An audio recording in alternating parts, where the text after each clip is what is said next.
மகத்துவம் மன மகிழ்ச்சியும் பெறப்போகும் மகர ராசி அன்பர்களே, இந்த இறுதி 3 மாதம், அதாவது 2024 இறுதி 3 மாதத்தில் என்னென்ன சுபிச்ச பலன்கள், எதில் கவனமாக இருக்கணும் அப்படிங்கிற விஷயத்த சொல்லியிருக்கேன். உறுதியாக பாருங்கள், முழு வீடியோ பாருங்கள். இதில் ஒரு சில விஷயங்கள் தவிர்க்கணும் அப்படின்னு பேச போகிறேன்.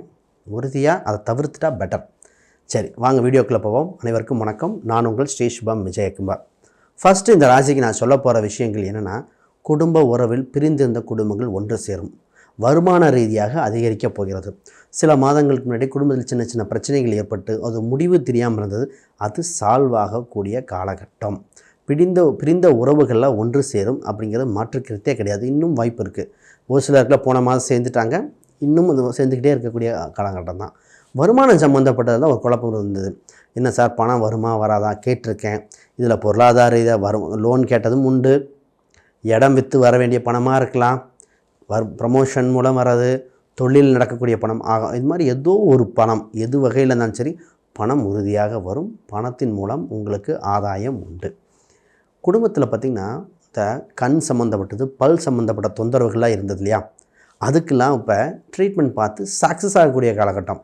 சரியான மருத்துவம் சம்மந்தப்பட்டது உண்டு. சரி, ஒரே ஒரு விஷயம் கவனமாக இருக்கணும். அது திருமணம் சம்மந்தப்பட்ட விஷயம். உங்கள் ராசிக்கு 7ஆம் இடம் சந்திரன் அவங்க ராசியிலே பயணிக்கிறார். இப்போ என்னென்னா, செவ்வாய்ங்கிற பகவான் உங்கள் ராசிக்கு 7ஆம் இடத்துல சில மாதங்கள் பயணித்து திருப்பி 6ஆம் இடத்துக்கு சென்று, அப்போ உங்கள் ராசி இந்த மாதிரி மாறுதல் ஏற்பட்டுக்கிட்டே இருக்கிற காலகட்டமாக இருக்குது. அப்போ உங்களுக்கு வருகின்ற வரனை 1க்கு 2 முறை வெரிஃபை பண்ண வேண்டியதாக இருக்குது. ஒரே இதில் நம்ம ஓகே முடிவெடுத்துட்டோம், ஃபைனலைஸ் பண்ணலாம் அப்படின்னு சொல்லக்கூடிய காலகட்டம் அல்ல. ஏதோ ஒரு சிறு மாறுதல் வரக்கூடியது. இப்போ ஃபஸ்ட்டு ஓகேன்னு சொல்லிடுவீங்க, அப்போ அந்த சைடு கொஞ்சம் வெயிட் பண்ணுங்க அப்படிங்கிற மாதிரி சொல்கிறாங்க. இந்த மாதிரி ஏதோ ஒரு மாறுதல் வரனால இதை நினச்சி எடுக்கிற பெரிய முடிவுகள் பாதிப்பு. ஒரு சில இதுக்காக வேலையை விடுறது, இதுக்காக ஒரு இடத்த விற்றுட்டு டக்குன்னு கல்யாணத்துக்கு ரெடி பண்ணுறது, இந்த மாதிரி விஷயங்கள்லாம் கொஞ்சம் கவனமாக இருக்கணும். பெரிய பொருளாதார விஷயம், திருமணம் சம்மந்தப்பட்ட விஷயத்துக்கு வெயிட் பண்ணி தான் ஆகணும். இதே இது ஒரு சிலருக்கு சார் இந்த 2வது திருமணத்தை பற்றி கேட்டிருந்தாங்க, வாய்ப்புகள் இருக்கா இல்லையான்னு. 2வது திருமணம் சம்மந்தப்பட்ட விஷயத்துக்கு அவ்வளோ நல்லா இருக்குது. ஏன்னா 9ஆம் அதிபதி விருச்சகத்தில் பயணிக்கும்போது குரு பார்வை இருக்கிறனால 2வது திருமணம் சம்மந்தப்பட்டு தடை இல்லை. நல்ல சூரியன் பார்வையோட அம்சம் இருக்கிறனால எந்த தடையும்லாம் வளர்ச்சியை கொடுக்க போகுது. சரி, இப்போ உங்கள் 4ஆம் அதிபதி அவர் தான் 6ஆம் இடத்துல பயணிக்கிறார், 7இல் நீச்சம் பெறுகிறார். இந்த நேரத்தில் பார்த்திங்கன்னா இடம், வீடு, வண்டி, வாகனங்கள், இதில் கவனம். திருமணமும் இடம், வண்டி, வாகனம் அது ரெக்கமெண்ட் பண்ணுறதே கிடையாது. மற்ற எல்லாமே ப்ளஸ்ன்னு வச்சுக்கோங்களேன். இந்த நேரத்தில் வீடு சம்மந்தப்பட்டது பார்க்கும்போது நீங்கள் எதிர்பார்த்த விட அதிக ரேட்டுக்கு கொடுத்து வாங்க வேண்டியிருக்கும். சேல்ஸ் பண்ணால் கம்மியான ரேட்டுக்கு சேல்ஸ் பண்ணுற மாதிரி இருக்கும். வண்டி வாகனம் பார்த்திங்கன்னா உங்களுக்கு வாங்கினதுக்கப்புறம் அடுத்த அப்டேட் மாடல் வாங்கியிருக்கலாமேன்னு தோணும். அப்போ இந்த நேரத்தில் இடம், வீடு, வண்டி சம்மந்தப்பட்டது வெயிட் பண்ணுங்கள். சில மாதங்கள் கழித்து பண்ணலாம். இந்த நேரத்தில் பொதுவாக அந்த மழை காலங்களில் வீட்டு முன்னாடி வீட்டுக்குள்ளே தண்ணீர் வர வாய்ப்பு இருக்கிற ஜாதகம். அப்போ இது தண்ணி சம்மந்தப்பட்டது கவனமாக பாருங்கள். சரி, தொழிலில் எப்படி சார் இருக்கும்? நான் பிஸ்னஸ் சம்மந்தப்பட்டது போயிட்டுருக்கு, எப்படி இருக்கும்? அபிரிதமான வளர்ச்சி. உங்கள் 10ஆம் அதிபதி 11ஆம் இடத்தில் சில மாதங்கள் பயணிக்கிறார் சுக்கிரன், அப்புறம் 12ஆம் இடத்துல பயணிக்கிறார். இப்போ பிஸ்னஸ் சம்மந்தப்பட்டதில் அபிரித வளர்ச்சி இருக்கும். 1க்கு 2 முறை என்னென்னா அதாவது திருப்பி பிஸ்னஸை எக்ஸ்பேன்ஷன் பண்ணக்கூடியது. ஒரு இது போட்டிருக்கேன், இன்னொரு எக்ஸ்டென்ஷன் பண்ணுறேன். வேலையாட்கள் ஒரு ஆள் போட்டிருந்தேன், இன்னொரு வேலையாட்கள் எடுத்துக்கிறேன். அப்படி ஒரு டெவலப்பிங் ஸ்டேஜாக இருக்கிறனால மீண்டும் வேலையாட்கள் எடுக்கிறது, சரக்கு எடுக்கிறது, பண்டல் வாங்கிறது, இந்த மாதிரியே இருக்க போகுது. ஆக மொத்தம் உங்களுக்கு பிஸியாக இருக்க போகிறீங்கிறது மாற்று கருத்தல்ல. இந்த நேரத்தில் ஃபஸ்ட்டு ரெக்கமெண்டேஷன், தேவையற்ற பிரச்சனைகளை விட்டுட்டு தொழிலும் குடும்பம் இந்த 2 மட்டும் பாருங்கள். மற்ற எந்த விஷயத்தையும் பார்க்க தேவையில்லை. ஏன்னா பிஸ்னஸ் டெவலப்மெண்ட் ஆகிற காலகட்டம். இப்போ பிஸ்னஸில் பார்த்திங்கன்னா சார், கூட்டுத்தொழில் ஒன்று, பிஸ்னஸ் எக்ஸ்பென்ஷனுக்கு கூட்டுத்தொழில் வராங்க, பண்ணலாமா? கூட்டுத்தொழில் ஒன்றும் தவறு இல்லை. கூட்டுத்தொழில் உங்களுக்கு அமைப்பு உண்டு. கூட்டுத்தொழில் பண்ணாலும் வெற்றியாக இருக்கும். அப்போ ஏதோ ஒரு சைடில் பெண்கள் இருந்துட்டால் இன்னும் பெட்டராக இருக்கும். அந்த பக்கம் பெண்ணாக இருந்துட்டாலோ, இல்லை நீ இந்த சைடு ஒரு பெண், ஏதோ ஒரு கூட்டுத்தொழில் ஏதோ ஒரு சைடு பெண்கள் சம்மந்தப்பட்ட இன்வால்மெண்ட் வந்துட்டால் இன்னும் பெட்டராக இருக்கும்.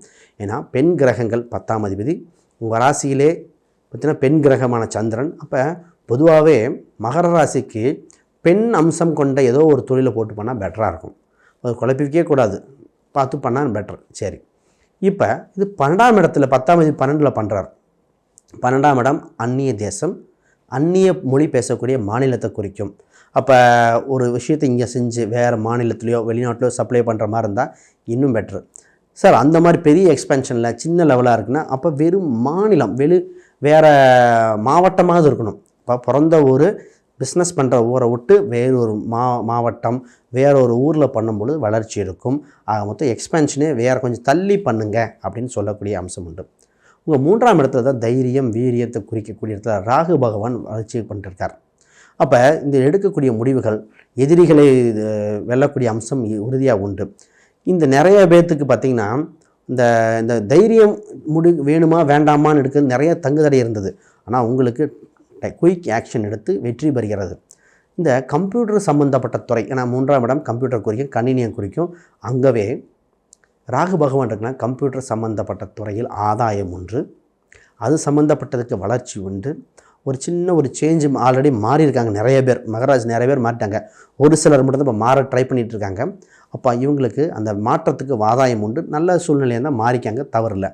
ஒரு சிலர் பார்த்திங்கன்னா சார் நான் வெளிநாட்டுக்கு ட்ரை பண்ணுறேன், கிடைக்குமானா கிடைக்கும். ஒரு சிலர் அப்படியே ஆப்போசிட்டாக சார் வெளிநாட்டுக்கு இந்தியாவுக்கு ட்ரை பண்ணலாமானா அப்படியும் கிடைக்கும். ஆக மொத்தம் ஒரு ஷஃபில் இருக்குங்க. வெளிநாடு வெளி மாநிலத்தில் இருக்கிறவங்க சொந்த ஊருக்கு வர்றது, சொந்த ஊர் இருக்கிறவங்க வேறு மாநிலம் வேறு நாட்டுக்கு மாறுறது, இது ரெண்டுமே இருக்குது. ரெண்டுமே நல்லாயிருக்கும். ஆக குடும்ப உறவுகளோட சேர்ந்து இருக்கிற அம்சம் இருக்குது. இப்போ நிறைய பேர் மனைவி குடும்பத்தை விட்டுட்டு வேறு வெளிநாடு போனவங்க பிரிந்த கணவன் மனைவியை கூட்டுட்டு போகக்கூடிய காலகட்டம் வந்தாச்சு. இப்போ குழந்தைகள் சம்மந்தப்பட்டதில் குழந்தைகள் அவங்க இருக்கிற பெருமைகள் அவங்க மூலம் உங்களுக்கு பெனிஃபிட். குழந்தைகள் சம்மந்தப்பட்டதில் ஸ்கூலில் இருக்கலாம், ஒரு காம்படிஷனில் சக்ஸஸ் பண்ணிட்டு வர போகிறாங்க, அது மூலம் உங்களுக்கு ஆதாயம் உண்டு. நிறைய பேருக்கு குழந்தை சம்மந்தப்பட்டது பெண் குழந்தை கிடைக்குமா அப்படின்னு கேட்டிருக்கீங்க.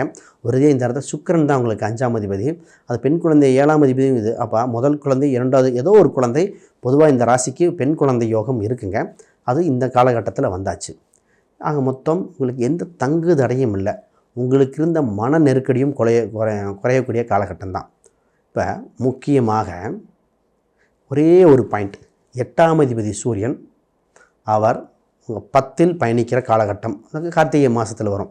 இந்த கார்த்திகை மாதத்தில் மட்டும்தான் ரொம்ப நாளாக ஒரு வம்பு வழக்கு நிற்கிது சார், ஒரு பிரச்சனை இருக்குது சார், கவர்மெண்ட் சம்மந்தப்பட்ட ஒரு சின்ன பிரச்சனை இருக்குது, இதெல்லாம் சால்வ் பண்ண வேண்டிய மாதம் கார்த்திகை மாதம். மற்ற மாதத்தெல்லாம் வெயிட் பண்ணுங்கள். கார்த்திகை மாதத்தில் கரெக்டாக பேசி சால்வ் பண்ணிட்டீங்கன்னா ரொம்ப வருடமாக நின்ற 7-8 வருஷம் பிரச்சனை போயிட்டுருக்கு சார், பூர்வீக சம்மந்தப்பட்ட எந்த பிரச்சனையும் சால்வ் பண்ண வேண்டிய மாதம் கார்த்திகை மாதம். இதில் வளர்ச்சி உங்களுக்கு வெற்றிங்கிறது மாற்றுக்கருத்தில். ஒரு சில எண்கள் ஒரு சில நிறங்கள் பயன்படுத்திக்கிட்டால் இன்னும் வளர்ச்சியாக இருக்கும், அது சொல்கிறேன். அதுக்கு முன்னாடி யாருக்காவது ஜாதகம் பிரசனம் வாஸ்து நியூமராலஜி பார்க்கணும், கீழே இருக்கிற எண்களுக்கு தொடர்பு கொள்ளுங்க, நான் பதில் அளிச்சுட்டு வரேன். முக்கியமாக பார்த்தீங்கன்னா உங்களுக்கு உண்டான எண்கள் வந்து 2ஆம் நம்பர், 9ஆம் நம்பர், அப்புறம் 3ஆம் நம்பர், இதெல்லாம் யோகத்தை கொடுக்குதுங்க. அப்போ இது நிறங்களாக பார்க்கும்போது வெள்ளை, இதில் சிவப்பு நிறம், மஞ்சள் நிறம், இதெல்லாம் பயன்படுத்தி பாருங்களேன், அபிரிதமாக இருக்கும். இதில் ஒரே ஒரு சின்ன கோயில் பரிகாரம் கொடுக்குறேன். இது எதுக்குன்னா, ஒரு வாழ்க்கையில் திருமணம் தடையை சொன்னேன், திருமணம் சம்மந்தப்பட்ட முடிவெடுக்கும் வேணாம், இடம் சொத்து சம்மந்தப்பட்டது வெயிட் பண்ணுங்கன்னு சொன்னேன் இல்லையா, அவங்களுக்கு இந்த பரிகாரம் யூஸ்ஃபுல்லாக இருக்கும். உங்கள் ஊரில் இருக்கிற முருகர் கோயில், அது சஷ்டி என்று வழிபடணும். என்றைக்கு சஷ்டி வருதோ அந்த சஷ்டி அன்னைக்கு, வளர்பிறை சஷ்டி தேய்பிறை சஷ்டி எதாக இருந்தாலும் அன்று வீட்டு அருகில் இருக்கிற முருகர் கோயிலுக்கு சென்று வழிபாடு செய்ய திருமண தடை விலகும், சொத்து சம்பந்தப்பட்ட பிரச்சனைக்கும் ஒரு தீர்வு உண்டு. ஆக மொத்தம் உங்கள் வாழ்வில் வெளிச்சமாக இருக்கும். அனைவருக்கும் வணக்கம், வாழ்த்துக்கள்.